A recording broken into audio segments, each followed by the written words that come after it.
అనకాపల్లి జిల్లా నర్సీపట్నంలోని టీటీడీ కళ్యాణ మండపంలో లియాఫీ యూనియన్ 17వ సర్వసభ్య సమావేశం ఘనంగా నిర్వహించారు. ఈ సమావేశానికి లియాఫీ all India legal affairs chairman Gajapathirao, లియాఫీ విశాఖపట్నం డివిజనల్ ప్రెసిడెంట్ తిరుమలరావు ముఖ్య అతిథులుగా హాజరయ్యారు. ఈ సందర్భంగా పలువురు ఏజెంట్లు, యూనియన్ ప్రతినిధులు తమ సమస్యలను నాయకుల దృష్టికి తీసుకువచ్చారు. సమావేశంలో ముఖ్యంగా లైఫ్ ఇన్సూరెన్స్ ఏజెంట్లకు కమిషన్ పెంచాలని, ఏజెంట్ల కుటుంబాలకు ఈఎస్ఐ, పీఎఫ్ లాంటి సామాజిక భద్రతా సౌకర్యాలు కల్పించాలని డిమాండ్ చేశారు. ఏజెంట్ల సంక్షేమాన్ని దృష్టిలో పెట్టుకుని సంస్థ యాజమాన్యం మరిన్ని చర్యలు చేపట్టాలని కోరారు. ఈ సందర్భంగా గజపతిరావు మాట్లాడుతూ ఎల్ఐసి ఏర్పడిన నాటి నుంచి నేటి వరకు సంస్థ అభివృద్ధిలో ఏజెంట్లు కీలక పాత్ర పోషిస్తున్నారని అన్నారు. ప్రజలకు బీమా ప్రాధాన్యతను వివరించి పాలసీలు చేయించడం ద్వారా ప్రజలకు, సంస్థకు మధ్య ఏజెంట్లు వారధిగా నిలుస్తున్నారని పేర్కొన్నారు. ప్రజల నుండి ప్రీమియం రూపంలో సంస్థకు ఆదాయం సమకూర్చడంలో ఏజెంట్ల పాత్ర ఎంతో కీలకమన్నారు. ఎల్ఐసికి ఏజెంట్లే పునాదిగా ఉన్నారని, అలాంటి ఏజెంట్ల సౌకర్యాలను తగ్గించడం లేదా వారిని నిరుత్సాహపరిచే విధానాలు అవలంబించడం సరికాదని స్పష్టం చేశారు. బలోపేతం చేయాల్సిన సమయంలో ఏజెంట్లకు ఉన్న సౌకర్యాలను తగ్గించడం వల్ల భవిష్యత్తులో ఏజెంట్లపై ప్రతికూల ప్రభావం పడే అవకాశం ఉందన్నారు. సంస్థ అభివృద్ధిలో భాగస్వాములైన ఏజెంట్ల సమస్యలను గుర్తించి వారికి మెరుగైన సౌకర్యాలు కల్పించాల్సిన బాధ్యత సంస్థపై ఉందన్నారు. Narsipatnam branch LIC agents association ఏదైతే ఉందో ఆ సర్వసభ్య సమావేశానికి నేను, తర్వాత డివిజనల్ కౌన్సిల్ నాయకులు అందరూ కూడా ఇక్కడికి రావడం జరిగింది. ఈరోజు యాక్చువల్గా ఏంటంటే ఈ భారతదేశంలో ఇన్సూరెన్స్ ఏదైతే ఉందో అది చాలా, అంటే మిగతా దేశాలన్నిటితో పోలిస్తే చాలా ఎక్కువగా ఉంది ప్రపంచ దేశాల్లో.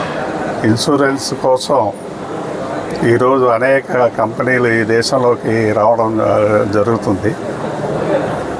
దీనికి కారణం ఏంటంటే ఇప్పటికీ 26 కంపెనీలు ఈ దేశంలో పనిచేస్తున్నా కేవలం సుమారు 6% వరకు మాత్రమే ఇన్సూరెన్స్, లైఫ్ ఇన్సూరెన్స్, జీవిత బీమా అనేది ఈ దేశంలో పెనిట్రేషన్ జరిగింది. ఇంకా చాలా జనాలు ఏదైతే ఇన్సూరెన్స్ తీసుకోకుండా ఉండడం ఈ దేశంలో ఉంది. అదే కాకుండా మరి కేంద్ర ప్రభుత్వం 2047 కల్లా ఇప్పుడున్న 1,40,00,000 జనాభా ఏదైతే ఉందో, కోట్ల జనాభా ఏదైతే ఉందో వాళ్ళందరికీ ఇన్సూరెన్స్ ఉండాలని ఒక టార్గెట్ పెట్టుకొని పనిచేస్తుంది. కాకపోతే ఏజెంట్లందరూ కూడా ఈ యొక్క టార్గెట్ మీట్ అవ్వడానికి ప్రయత్నం చేస్తున్నాం. కానీ ఎల్ఐసి ఒక విధంగా ఏంటంటే పాలసీ హోల్డర్స్కి బోనస్ పెంచాల్సిన అవసరం ఎంతైనా ఉంది. అది ఎల్ఐసి గుర్తించాలి. అదేవిధంగా ఎల్ఐసి ఏజెంట్ కమిషన్ కూడా పెంచాలి. ఇది ఎప్పటి నుంచో అంటే 1938లో ఇన్సూరెన్స్ సెక్టర్, ఎప్పుడైతే ఇన్సూరెన్స్ యాక్ట్ వచ్చిందో ఈ దేశంలో 1938లో, అప్పటి నుంచి ఎంత కమిషన్ ఉందో ఇప్పటికీ కూడా అంతే కమిషన్ ఉంది. కమిషన్ అనేది పెంచడం లేదు, ఇంకా కొన్ని పాలసీల్లో తగ్గిస్తున్నారు. మేమేంటంటే ఫెడరేషన్గా, ఆల్ ఇండియా ఫెడరేషన్గా మేము కమిషన్ పెంచాలని ఒక డిమాండ్ అనేది ఉంది. అదేవిధంగా పాలసీ హోల్డర్స్ బోనస్ పెంచాలని, తర్వాత ప్రీమియం రేట్లు కూడా తగ్గించాలి అని ఒక డిమాండ్ అయితే మేము చూస్తున్నాం. మేము ప్రభుత్వం ద్వారా ప్రధానమైనటువంటి బ్రాంచ్ నర్సీపట్నం ఒకటి. ఈ బ్రాంచ్లో ఏజెంట్ల యొక్క సర్వసభ సమావేశానికి మేము విశాఖపట్నం డివిజన్ నుంచి రావడం జరిగింది. 1956 నుంచి కూడా ఈ రోజు వరకు కూడా ఏజెంట్లు చాలా దీనావస్థలోనే ఉన్నారు తప్ప ఏజెంట్లకు సముచితమైనటువంటి న్యాయం అటు ఐఆర్డీఏ కానీ ఇటు ఎల్ఐసి మేనేజ్మెంట్ కానీ ఎవరూ చేయట్లేదు. సరే, మా డిమాండ్ ఏంటంటే ఫెడరేషన్గా ఎప్పుడూ ఏజెంట్ల కమిషన్ పెంచాలి, పాలసీ హోల్డర్కి బోనస్ పెంచాలి, పాలసీ హోల్డర్కి మంచి సర్వీస్ ఇవ్వాలనేటటువంటి దృక్పథంతో మేము పనిచేస్తూ ఉన్నాం. అయినప్పటికీ కూడా ఈ ఎల్ఐసి మేనేజ్మెంటు ఐఆర్డీఏ అనే ఒక భూతాన్ని చూపించి 2024 అక్టోబర్ 1వ తారీఖున గతంలో ఉన్నటువంటి కమిషన్ కూడా ఏకంగా 7% కమిషన్, ఫస్ట్ ఇయర్ కమిషన్లో 7% తగ్గించి ఏజెంట్ల మనుగడకే ప్రమాదం వచ్చినటువంటి పరిస్థితి తీసుకొచ్చింది. దీనికి తోడుగా ప్రైవేట్ కంపెనీలను ఎంకరేజ్ చేస్తూ ప్రైవేటు ప్లేయర్స్ని బాగా భారతదేశంలో వాళ్ళని చేర్పించడం జరుగుతూ ఉంది. తద్వారా పాలసీ హోల్డర్కి, సంస్థకి కూడా నష్టం జరుగుతూ ఉంది. ఎప్పుడైనా సరే ఇవాళ ఎల్ఐసి ఏజెంట్లు భారతదేశంలో ఈ 70 సంవత్సరాల్లో కూడా మేము సాధించినటువంటి వ్యాపారం 53 లక్షల కోట్ల వరకు స్థిరాస్తులు ఉన్నాయి. ఇవాళ మనం నడిచే రోడ్లు కానివ్వండి, తిరిగే ఫ్లైట్లు కానివ్వండి, ఎక్కే ట్రైన్లు కానివ్వండి, నడిచే బస్సులు కానీ ప్రతి చోట కూడా ఎల్ఐసి తాలూకా పెట్టుబడులు ఉన్నాయి. ఆ ఎల్ఐసి పెట్టుబడులన్నీ ఎక్కడి నుంచి వచ్చాయి? ఇవన్నీ కూడా పబ్లిక్లోంచి సమీకరించి ఏజెంట్లకు తీసుకొచ్చి ప్రభుత్వానికి ఇచ్చినటువంటి ఈ ధనాన్ని సమకూర్చినటువంటి ఏజెంట్కే ఇవాళ రక్షణకరమైనటువంటి పరిస్థితి ఏర్పడింది. ఇన్సూరెన్స్ రెగ్యులేషన్స్లో కూడా కొన్ని మార్పులు తీసుకురావాలని మేము డిమాండ్ చేస్తూ ఉన్నాం. ప్రతిదానికి కూడా చిన్నదానికి పెద్దదానికి ఏజెంట్నే బాధ్యుడిని చేస్తూ ఉన్నారు. దానికి మీద పూర్తిగా ఆ బాధ్యతల నుంచి సమగ్రమైనటువంటి రక్షణ ఏజెంట్లకు కల్పించాలని చెప్పి కోరుకుంటూ ఏజెంట్ల కమిషన్ పెంచాలి, బోనస్ పెంచాలి, పాలసీ హోల్డర్ సర్వీస్ని మెరుగుపరచాలనేటటువంటిదే మా ఫెడరేషన్ తాలూకా ముఖ్యమైనటువంటి నినాదం. ఆల్ ఇండియా నుంచి, జోన్ నుంచి, డివిజన్ నుంచి మా ఫెడరేషన్ తరపు నుంచి మేము నాయకులుగా ఈ బ్రాంచ్కి విచ్చేసాం. వాళ్ళ పిలుపు మేరకు వాళ్ళకి మేము ధన్యవాదాలు సమర్పిస్తున్నాం.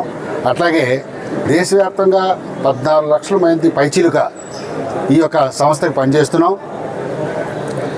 ఎప్పటి నుంచో మా సమీకరణతో పాలసీలు ఎంతో మెరుగ్గా ఇంతవరకు కొనసాగించి ఇటు దేశానికి, అటు లైఫ్ ఇన్సూరెన్స్ సంస్థకి, ప్రజలకి అందరికి కూడా అందుబాటులో ఉండి చక్కగా మా యొక్క వ్యవహారాన్ని మేము పూర్తి చేస్తున్నాం.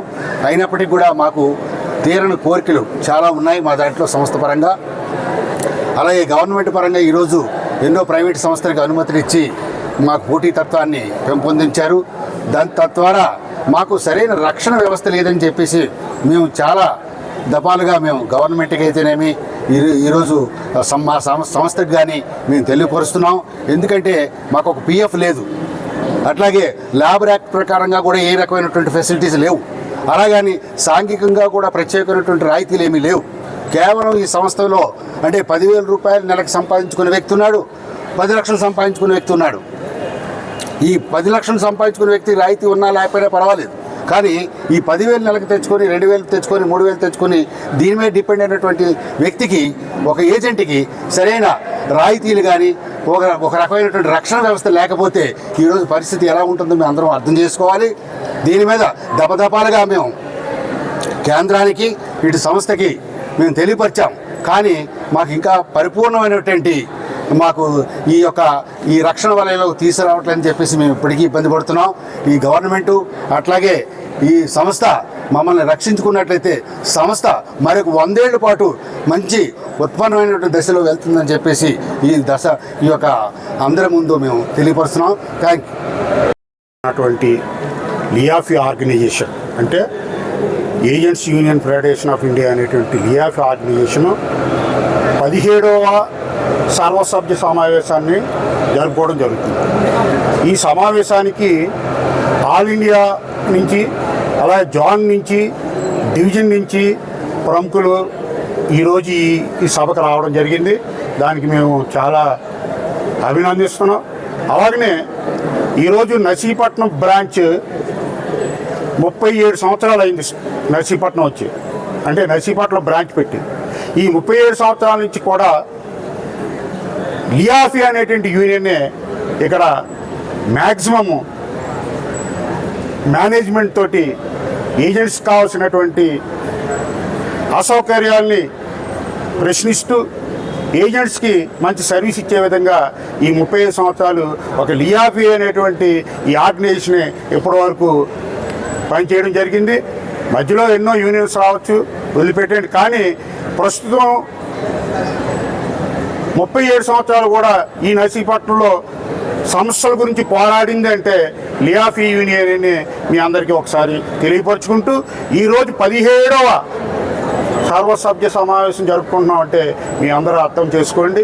ఇంకేదంటే లియాఫీ అనేటువంటిది ఒక నర్సీపట్నంలోనే కాదు, డివిజన్లోనే కాదు, జోన్లోనే కాదు, ఆల్ ఇండియాలోనే ఈ లియాఫీలోనే దరిదాపు 15 లక్షల మంది ఏజెంట్స్తో కూడినటువంటి ఏకైక సంస్థ ఏదైనా ఉన్నదంటే అది ఒక లియాఫీ అనేది మీ అందరూ గుర్తించుకోవాలని కోరుకుంటూ, ఈరోజు ఈ సభని దిగ్విజయం చేయాలని ప్రతి ఒక్కరికి కోరుకుంటూ ఇంతటితో నేను సెలవు తీసుకుంటాను.